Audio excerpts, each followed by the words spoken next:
All right, welcome back to another episode of The Practice Builder. Today, I am so honored to have CJ Dube. She needs absolutely no introduction to this community, so I'm actually just going to get right into it. CJ and I were chatting a little bit before this about just how building a practice is something that you're constantly working on, and you're constantly working on mastery of it. And the implementers that I've talked with seem to have three main buckets that we're working on. One is attracting, converting, and retaining right fit clients, making sure that we're delivering excellent value to them, both in and out of the session room, and then preserving some version of our own EOS life. CJ, you could speak for hours and hours on any one of those, unfiltered, I've been promised. But the thread that I'd really like to pull is delivering excellent value to our clients, both in and out of the session room, with a lens of vision, traction, and healthy. I know that our clients light up when we describe this to them, this euphoria. But in your opinion, what happens beyond that VTH call? I do what I do and always have for the last 16 years as an implementer. It's like I want to provide value. So when you speak about vision from the perspective of getting everyone 100% on the same page, moving in the same direction, kind of like not only where are you going, but how are you going to get there? Well, the reality is they don't understand what that really means. Okay. And you say 65 out of 65 employees or 20 out of 20, or I have 500 out of 500. They don't really know what that means in the beginning. And it's our job as implementers to keep showing what the journey looks like, even kind of, as we say, at the end of the journey. The reality is there is no end of the journey. The journey to mastery never ends. It just never ends. And they're always going to have something that shows up in their business. It's just like we will in our practice. Practice is the execution, is the result, is what make things happen. No matter what those things that need to happen are. And then healthy is always the hardest thing that we do. Always. So you have to make sure you're healthy yourself first, mentally, physically, spiritually, all those things. As soon as you're healthy, you can teach healthy. I'm going to stop you there. So I'm sniffing out maybe something we could chat about. Was there ever a time in your practice where you were finding a little roadblock because the health wasn't showing up in yourself? Absolutely. I needed to learn vulnerability myself in the beginning. I operated fear-based in the beginning. I mean, and someday we can go back to the story, but the story was I literally launched EOS, and within a year, I lost a lot. I was down to $100 in my checking account with 7 kids left in college, et cetera, right? And so you have to literally pull yourself up from the bootstraps, and you got to have a hell of a lot of grit to be able to get through what you want to get through. But if we can teach that, if we can say anything's possible, we can do it. And that's part of being healthy. I'm a gritty person. I'm a fight or flight. I'm going to fight, man. Right. So 16 years ago, I was East Coast, West Coast, Central Zone, Arizona, you named it. I had session clients everywhere. I'd have a red eye to go speak. I love that you shared that moment because it reminds me of a conversation that we had on the podcast with Svi Schwartz a couple episodes ago, where he just realized, that doing what you love with people you love just wasn't clicking, just because of the sheer, either the workload, the client load, something. And you do need someone from the outside to expose that blind spot to you and force some change. Right. And I realized that no, I probably was, when I'm renting a hotel room only for 2 hours so I can try to sleep for 2 hours and stop throwing up because I had to get on a stage, you kind of go, wait a minute. And so I gradually graduated the clients that were East Coast. Today, I still have Minnesota clients in an office that I have in Minnesota, and I have Arizona clients. And it's really, aside from one other one, maybe 2, I don't really travel. I joke about Delta being my commute back and forth, but the point of it is everyone needs to figure out what healthy is for them. There are some of you out there that simply say, I want those 20 clients in my own backyard. I don't want planes, trains, and automobiles.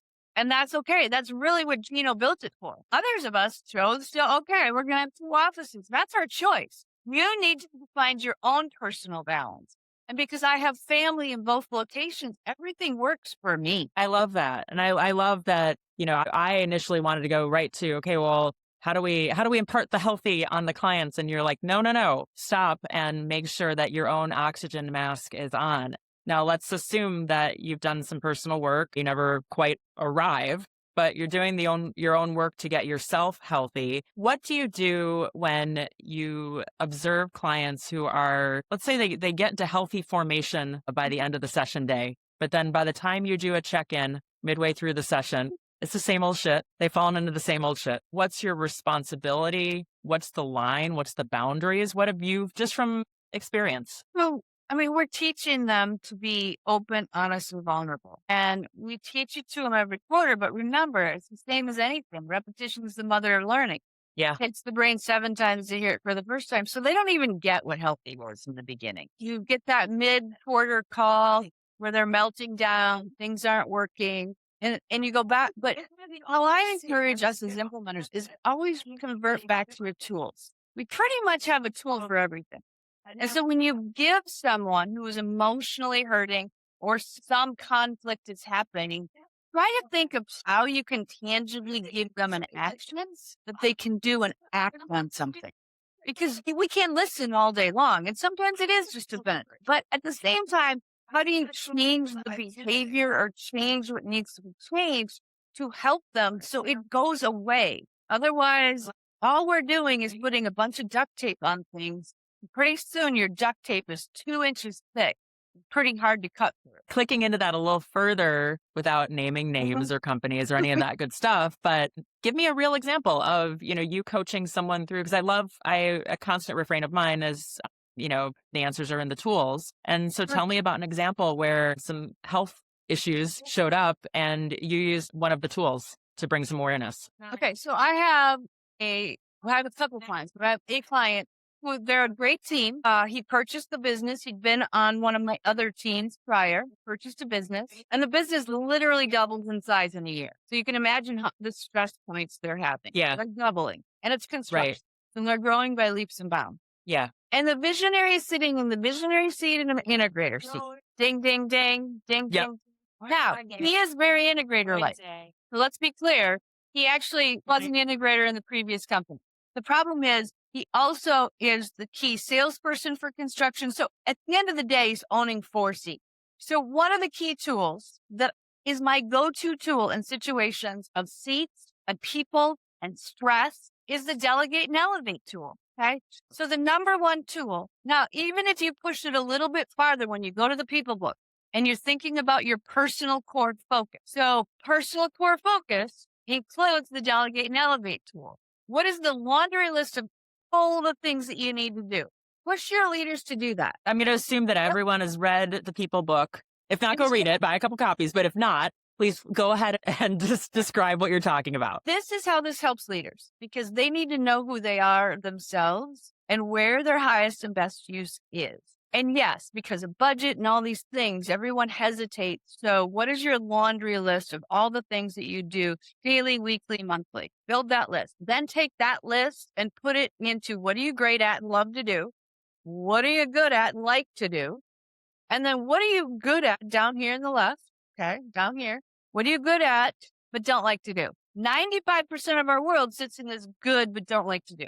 Then you've got not good at, don't like to do. Well, first of all, Mr. Visionary, get rid of all of this because you're not serving anyone. You're probably just seagulling in and driving everyone nuts. How do we get rid of what you're good at but don't like and move you up to those 2 quadrants? And then when you look at those 2 quadrants, what is your absolute passion and love, what you love to do? And come up with a statement. I engage leaders, managers, owners to do the thing that they keep putting off. I push them.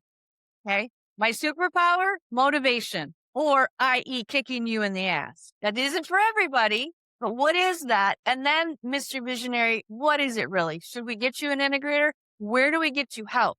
Because you're calling me in the middle of the quarter, you're having a complete meltdown because all your people are freaking out and you don't like leading and managing people. So how are we going to solve that? So I'm super direct. I'm super candid. And yes, if it takes 2 quarters to bring that integrator on, so be it. If it has to be on the 12-month plan for next year, fine. But let's make the plan and let's get clear on the things that you should be delegating to preserve yourself. put your face mask on first. Love it. So let's shift gears and go into your own practice. Let's do a Sure. couple quick stats. So, number of years as an EOS implementer, you said 16? 16, I'm in my 17th year. May was my 16th anniversary. So I'm cruising in my 17th right now. 2,200 sessions in Oh, this just a few. time. Just a few. About 140 clients. I have clients that are still with me 16 years later. They just choose to have the coach in their room. They've always been growing, always been having things happening, family business. One of them in particular has 6 businesses. So, yeah. Tell me about the people behind your practice. Sure. I assume it's not just you sending out invoices and all that good stuff. Okay. Tell me about one, what it looks like right now, and then kind of the experimentation to get where you're at right now. Sure. So, where I'm at today, I basically have 3 assistants. You're I such a have snowflake. I love it. Yeah. I have Jill, who's really my integrator. She manages everything. She'll do things for me personally, professionally. She's my bridge between my CPA firm. She's my bridge to everything. And she's much nicer than I am. And then we have Kylie, and Kylie is training to be more of a full-time assistant for me. Jill is going to retire and give up a fair amount of duties this following year. And then we have Sam, and Sam is my marketing person, and she does anything from my PowerPoints to my LinkedIn to my connections, any posts, things like that that I might want to do. And Sam happens to be my daughter. And Sam is an assistant for 2 other implementers as well. That is great. How long did it take you into your practice before you actually had an accountability chart for your practice? I started doing it pretty much within the first year, 2. Okay, I mean, the first step was Jill. I sure. mean, first step was hiring Jill as an assistant, and we spent several years together. And then, really the idea to have a session room assistant, like, cause I have 2 locations, Yep. really came from being in strategic coach, to be honest. And when I did the math and what it would cost me for a session room assistant and the hours, the 250 hours in a year it would save me, it was pretty much a no-brainer, right?